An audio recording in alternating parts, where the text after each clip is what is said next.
truth of the matter is that politicians only act when they have no alternative, and when there's a crisis. I mean, that's the reality of all politicians. I mean, I used to be a politician, not anymore, of course, but that's the way it works. And I think what has actually happened is that this crisis has meant that there's been far more European integration in the last 2 years than there was in the previous 15, because we had to do something. But we're trying to introduce some measure of coherence into it. Now, I mean, saying you're in favour of a common consolidated corporate tax base sounds good. I mean, who could be against that? It sounds so reasonable, until you actually analyse the proposal.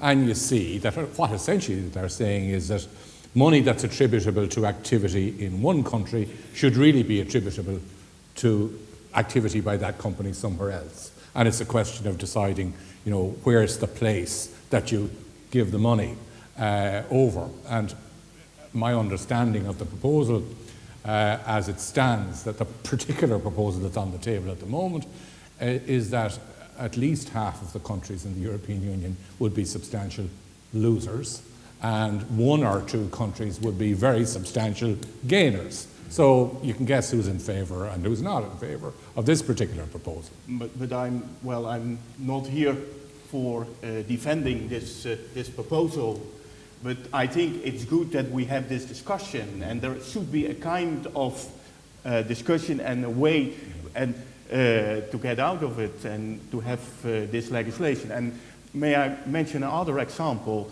There is also a proposal from the Commission for splitting the VAT taxation. Well, it's rather technical, but they want to split it. I don't think that's a good proposal. Implemented. The problem is that people in senior positions in Europe tend to advocate proposals on theoretical grounds of, you know, this would be good for Europe, it would help the single market in some sort of abstract sense. We need, I think, to show a consumer benefit. And if we're proposing something that may involve costs on some people, you've got to be able to show that there are concomitant benefits that you can convince people make it worthwhile for them to accept. But corporate tax has a lot of red tape. It has extremely large red tape. Let's stop.